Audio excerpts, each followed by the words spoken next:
안녕하세요, YC리뷰입니다. 플래그십 스마트워치 하면 가장 많이 떠오르는 게 애플워치나 갤럭시 워치를 많이 떠올리시죠? 사실 그보다 더 비싼 제품들이 있긴 하지만 우리는 가장 먼저 이 두 브랜드를 많이 떠올립니다. 플래그십 제품이라 한다면 우선 디자인과 마감이 우수해야 되고 자체 OS도 있어서 앱 설치도 가능하고 덩달아 통화나 메시지, 톡도 워치 안에서 보낼 수 있고 모바일에서만 가능할 만한 것들을 워치 안에서 많은 부분을 할 수 있는 걸 기대합니다. 오늘 소개드릴 제품은 앞서 말씀드린 항목들이 상당수 해당하는 제품인데요. 구글 웨어 OS를 사용한 못보이 틱워치 프로 3 GPS입니다. 덕유 항공을 통해 국내에서 정식 발매를 했고요. 가격은 349,900원입니다. 덕유 항공을 통해 구매를 하신 제품은 국내에서 AS가 가능하고요. 2년 이내에 한 번 무상 배터리 교체를 해줍니다. 배터리를 사용하는 모든 제품들은 결국 소모품이 되죠. 배터리 교체를 통해 제품을 더 오래 사용할 수 있는 그런 장점이 있습니다. 상세 리뷰에 앞서 못보이 틱워치 프로 3 GPS의 몇 가지 특징에 대해 살펴보자면 패키지에도 써있듯이 웨어 OS by 구글 웨어 OS를 사용해서 앱 설치가 가능합니다. 워치 안에 자체 OS가 있는 건 스마트폰에서의 독립성과 앱을 통한 확장성에 있어서도 활용도가 많아질 수가 있습니다. 또한 듀얼 디스플레이를 사용합니다. 기본 OLED 디스플레이 바탕에 저전력 LCD 화면이 레이어드 된 건데요. AOD와는 좀 별개로 배터리 효율을 위해 두 가지의 디스플레이를 사용합니다.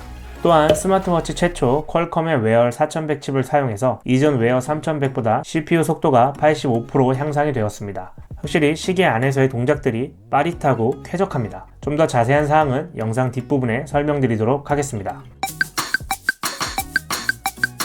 구성품을 살펴보면 시계 본체와 마그네틱 충전 케이블이 있고요. 사용 설명서와 퀵 가이드가 있습니다. 덕유 항공을 통해서 정발 제품을 구매하시게 된다면 스포츠 스트랩과 보호 필름을 추가로 주는데요. 추가 스트랩은 눈에 확 띄는 스포티한 느낌의 실리콘 스트랩입니다. 워치 외형을 한번 보시면 상당히 빌드 퀄이 좋습니다.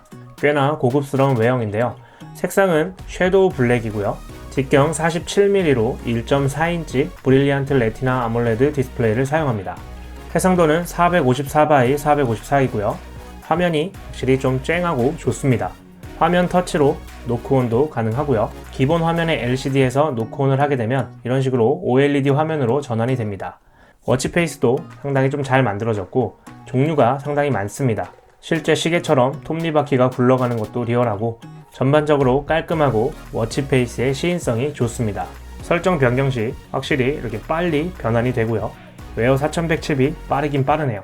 앱을 통해서 이런 식으로 워치 페이스를 변경할 수가 있고 워치 안에서 플러스 항목에서 시계 항목을 추가해서 변경을 또 할 수가 있습니다.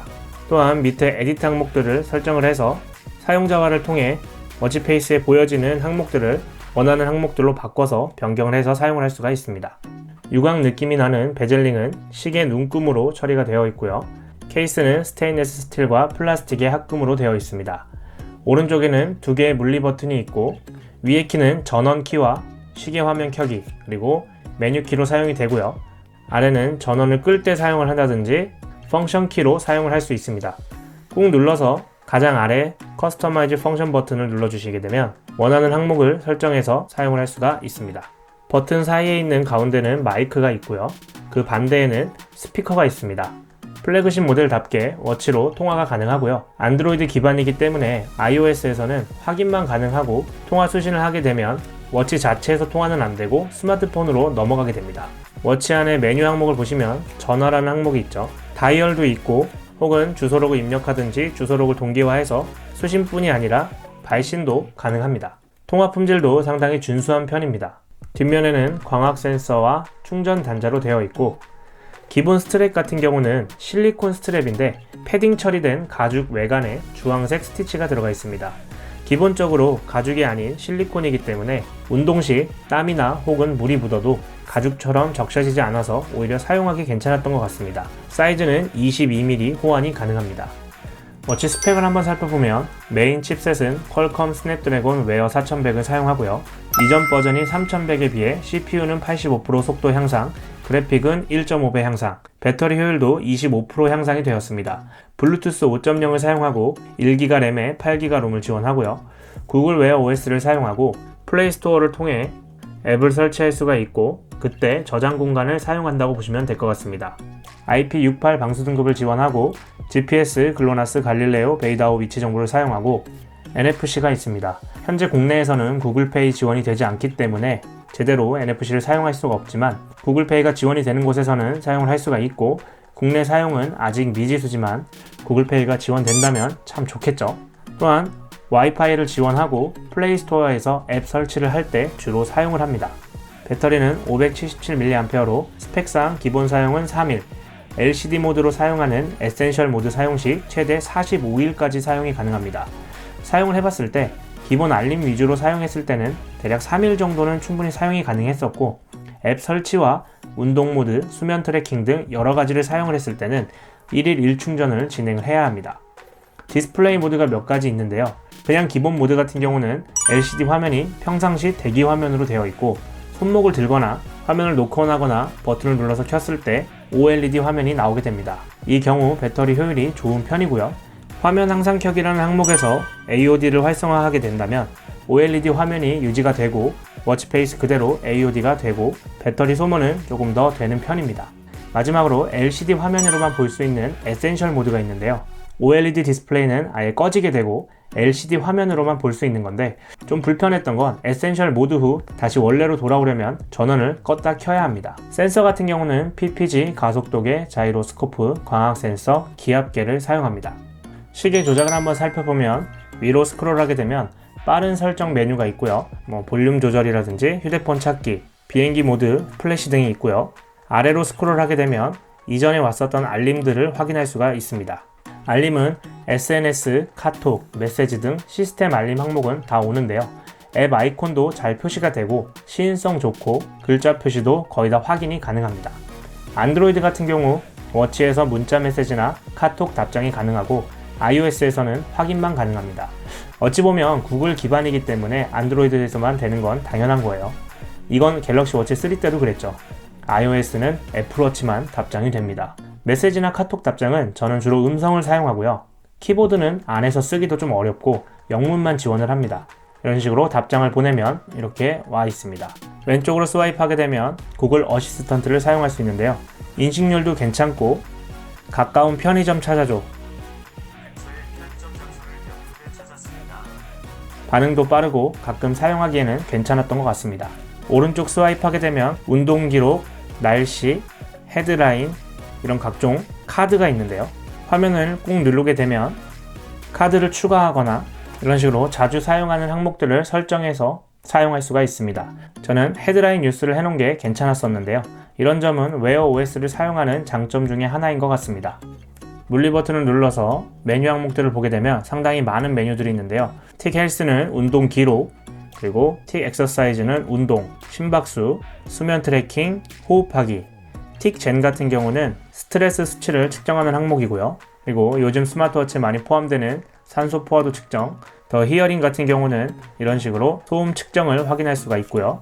음성 메모 같은 경우는 마이크가 있기 때문에 회의 및 종종 사용하시는 분들에게는 아주 괜찮은 기능이죠. 이렇게 녹음을 하고 난 다음에는 워치 안에서 다시 들어볼 수도 있고요. 앱 안에서도 확인해 볼 수가 있습니다.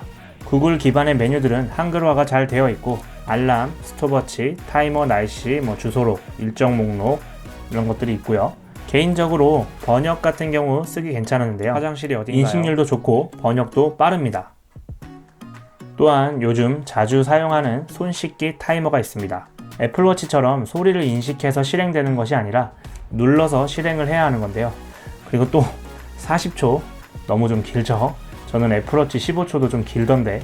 또한 플레이스토어를 통해서 앱 설치를 할 수 있고요. 이전에 안드로이드 OS를 사용하는 코스페 파워에서도 워치로 거의 폰에서 사용하는 모든 앱들을 설치해서 진행을 했었는데 웨어 OS 같은 경우는 워치에서 사용될 앱들 위주로 있다 보니 좀 제한적입니다. 페이스북이나 인스타그램 같은 앱은 없고 유튜브 같은 경우 검색을 해봤더니 웨어 OS용 유튜브 비디오 플레이어가 따로 있습니다. 안드로이드 기반은 폰과 거의 동일한 UI를 가졌다면 웨어 OS 같은 경우는 조금 다른 편입니다. 앱의 확장성에 있어서 좋고 필요한 앱이 웨어 OS에 있다면 설치해서 사용할 수 있는 건 큰 장점이 될 것 같고요. 뮤직 컨트롤 항목은 앱에 따로 없지만 웨어 OS 앱 항목에서 미디어 컨트롤 자동 실행을 활성화시켜 놓게 되면 폰에서 재생되는 모든 미디어 항목들이 유튜브나 음악 같은 것들을 이런 식으로 재생 컨트롤을 할 수가 있습니다. 재생 정보와 백그라운드로 이런 식으로 사진도 깔려 있고요. 재생 컨트롤과 볼륨 조절도 가능합니다. 어플 같은 경우는 웨어 OS와 못보이 두 가지를 사용하는데요. 시계 장치 연결과 구글 연동 같은 경우는 웨어 OS 앱을 주로 사용을 합니다. 웨어 OS에서는 워치페이스의 항목들과 알림 항목 설정이 거의 주된 걸로 볼 수 있겠는데요. 보시면 시계 착용 시 휴대전화 무음 설정이라는 항목이 있습니다. 시계를 착용하는 동안 스마트폰에서는 수신 전화나 메시지가 왔을 때 무음 설정을 해놓을 수가 있고요. 알림 변경에 들어가게 되면 거의 모든 시스템 항목들에 대한 것을 하나하나 활성화시킬 수가 있습니다. 또한 고급 설정에 가게 되면 AOD 항목과 그리고 배터리 정보와 저장 용량 등을 확인해 볼 수가 있습니다. 그리고 운동 항목에 대한 거는 못보이를 활용하는데요. 첫 화면에 스포츠 앤 헬스에 들어가게 되면 운동 기록과 각종 헬스케어 정보들을 확인해 볼 수가 있습니다. 오토 레코딩에 들어가게 되면 워치로 한 음성 메모들을 확인해 볼 수가 있습니다. 운동 모드 같은 경우 총 13가지로 되어 있고요. 실외 운동 시 자동으로 GPS 설정이 되고 폰 없이 GPS 운동 기록이 되고 운동 기록을 폰에 동기화하게 되면 이동 기록을 확인할 수가 있습니다. 러닝 위주로 사용했을 때 GPS 값은 거의 정확했습니다. 건물들 사이에서도 GPS 신호가 끊어지거나 하진 않고 잘 잡히는 상태에서 러닝을 할 수 있었고요. 실내외 운동 및 수영, 트레킹까지 사용해 볼 수가 있습니다. 또한 운동 기능과 기록은 틱 헬스와 틱 엑서사이즈에서 가능하지만 구글 피트니스 목표와 피트니스 운동에서도 역시 마찬가지로 연동해서 사용이 가능합니다. 완벽한 한글화가 되어 있기 때문에 좀 더 쾌적하게 구글 피트니스 활용이 더 저는 괜찮았었던 것 같습니다. 끝으로 특별 기능들 및 장단점에 대해서 한번 살펴보면 제스처 기능이 있습니다. 동작이란 부분을 활성화하게 되면 손목을 이런 식으로 위로 제끼거나 하면 이전 알림을 볼 수가 있고 아래로 이렇게 내리게 되면 위로 스크롤해서 설정 항목들을 볼 수가 있는데요. 또한 이렇게 돌리게 되면 종료 첫 화면으로 돌아갑니다. 동작도 잘 먹는 편이고요. 이전에 아직 출시하지 않은 구글 픽셀워치에 대한 프리뷰를 준비 중에 있었는데 그때 알게 됐던 게 구글이 이런 스마트워치 제스처에 대한 특허 출원을 이미 했었거든요. 등록된 모든 제스처가 사용되진 않았지만 앞으로 펌웨어를 통해 더 추가될 수도 있을 것 같습니다. 스와이프 동작을 사용하지 않고 이런 식으로 앱 알림을 확인하게 됐을 때 은근히 편한 것 같습니다. 이전에 사용하던 플래그십 모델인 애플워치나 갤럭시워치와 비교했을 때 틱워치 프로 3 GPS는 기능 면에서 부족함 없이 괜찮다고 생각합니다. 우선 퀄컴 웨어 4100을 사용해서 빠릿한 시계 조작이 괜찮았고 디스플레이 역시 선명하고 예쁜 디자인이 많은 것도 장점입니다. 또한 운동에 있어서도 구글 피트니스나 틱헬스를 사용해서 GPS도 정확하고 운동용으로 사용하기에도 적합했습니다. 안드로이드 사용자에게 최적화돼서 통화, 문자, 톡 수신, 발신도 가능하고 무엇보다 듀얼 디스플레이를 통한 배터리 효율이 괜찮기 때문에 플래그십 워치들 중에는 나름 배터리가 오래가는 축에 속하는 것도 장점입니다. 그렇다면 단점으로는 한글 정발판이긴 하지만 아직 완벽한 한글화가 덜 됐습니다. 거의 대다수가 알아볼 수 있을 정도의 영어긴 하지만 이런 식으로 앱에 대한 설명과 이런 것들이 아직은 정확하게 다 한글화되어 있지 않기 때문에 가끔은 좀 불편한 부분도 있었습니다. 그렇지만 이런 부분들은 점차 업데이트를 통해 한글화는 계속해서 진행될 것으로 보여지고요. 웨어 OS를 사용해서 구글 플레이를 사용한 앱 확장성에 있어서는 좋지만 생각보다 쓸만한 앱들은 아직 많이 없다는 것도 좀 아쉬웠습니다. 그리고 이건 어떻게 보면 당연한 거지만 iOS에서는 조금 제한적인 그런 기능들도 조금 아쉬운 부분에 있었던 것 같습니다. 플래그십 모델을 저렴한 맛에 쓰는 느낌이 아니라 못보이 틱워치 프로 GPS는 이 자체만으로 괜찮은 부분이 상당히 많았던 것 같습니다. 안드로이드 폰을 사용하신다면 못보이 틱워치 프로 3 GPS를 사용해 보는 것도 괜찮다고 생각합니다. 네, 오늘 영상은 여기까지고요. 궁금하신 사항은 댓글로 남겨주시면 답변 드리도록 하겠습니다. 저는 또 다음번 리뷰 때 찾아뵙도록 하겠습니다. 감사합니다.